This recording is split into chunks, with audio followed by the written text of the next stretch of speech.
Thank you for joining us again. We're talking about traffic citations in North Carolina, and specifically today we wanted to zoom in on driving schools and community service, certain tasks that are sometimes required by the district attorney in return for some lenience in your traffic case.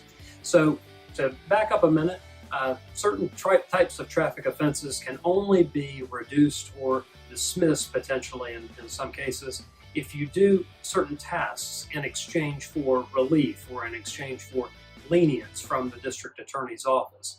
Oftentimes, these tasks come in two different flavors. First, driving schools, and then secondly, community service.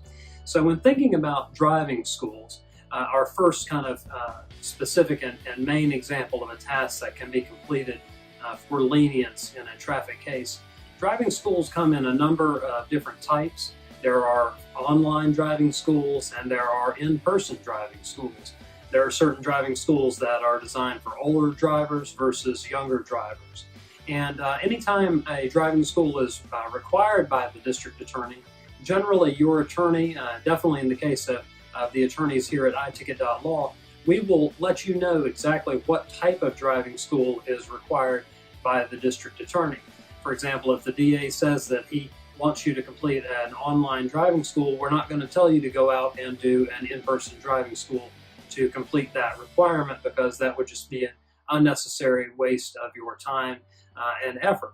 So specifically, we're going to say, if the online driving school is what's required, that this is the online driving school that we want you to do, get it back to us as soon as possible prior to your next hearing in the case. Online driving schools are fantastic, but many times they are not going to be sufficient for the type of relief that one would be wanting in a particular traffic case. Most of the time in many of our counties, online driving schools are either not accepted or accepted only in very rare circumstances. And in those cases, we're looking at in-person driving schools as being the requirement that the DA is going to be looking for in exchange for relief. In-person driving schools take a number of different forms. They can be 4 hours, they can be 8 hours, they can be classroom focused courses, or they can be behind the wheel where you actually are driving a car. And again, our attorneys or your attorney, if you've hired someone else to represent you in your case, should be very specific about the nature of the driving school they want you to attend. So if your attorney says that they want you to complete an 8-hour driving school, generally that's because the district attorney has already required you to complete an 8-hour driving school. If you complete a 4-hour driving school, that's not going to be sufficient for the DA's requirement. So the DA may come back and say, well, that was good that you did that, but I still need you to complete an 8-hour driving school. So to save yourself additional time and expense, it's always good to kind of hone in on and focus in on exactly the requirement that your attorney has outlined, so that you don't have to do another driving school a second time because you didn't listen or pay enough attention to what your attorney was asking for. So attorneys, if they want you to do an 8-hour driving school, they're going to tell you to do an 8-hour driving school. If they want you to do an in-person behind the wheel driving school, that's what they're going to tell you to do. So again, driving schools, they take a number of forms. They can be in-person, they can be behind the wheel, they can be 4 to 8 hours. Sometimes they can even be online. Your attorney is going to tell you exactly what they need you to do, and you should just follow their instructions and get the driving school certificate to your attorney well ahead of your next hearing in the case.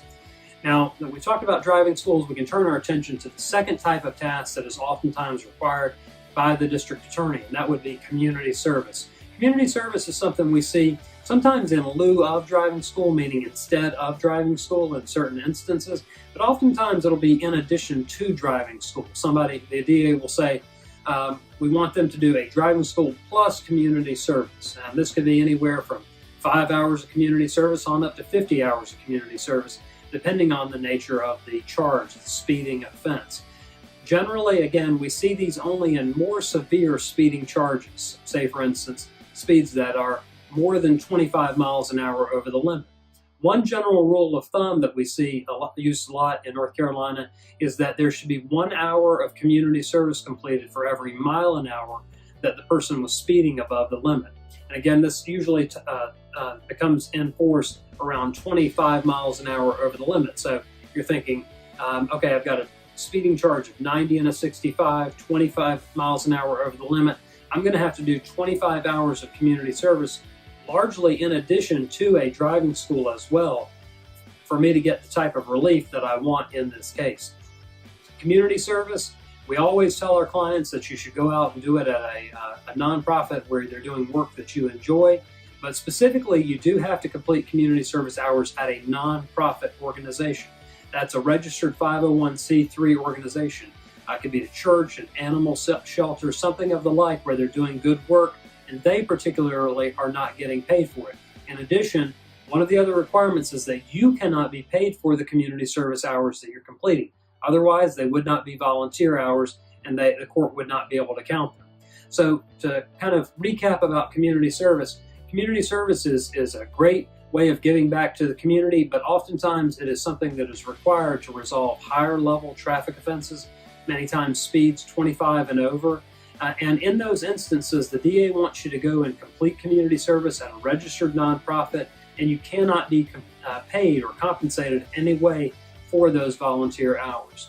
So just kind of regrouping and recapping here, oftentimes to receive any relief from the district attorney of whatever county you've received a ticket in North Carolina, you're going to have to do some sort of task. You're going to have to do some remedial work on your part. And that can take the form of driving school, which could be online or in person, or additionally, it could be in the form of community service, where you might have to do 1 hour of community service for every mile an hour you're speeding above the limit after a certain excessive speed point is reached.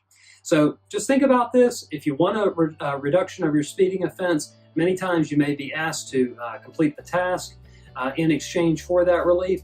And oftentimes we find that doing a driving school, doing a little bit of community service in order to save your driver's privilege, your driver's license, or to make sure that your insurance rates do not increase is not a bad deal at all. So if your attorney, whether they're with iTicket.law or not, ask you to do driving school or community service, we do ask that you go ahead and think carefully and consider carefully that as an option, and usually proceed forward with it, because it may be the only way that you're going to get any sort of beneficial relief in the case that you have before the court.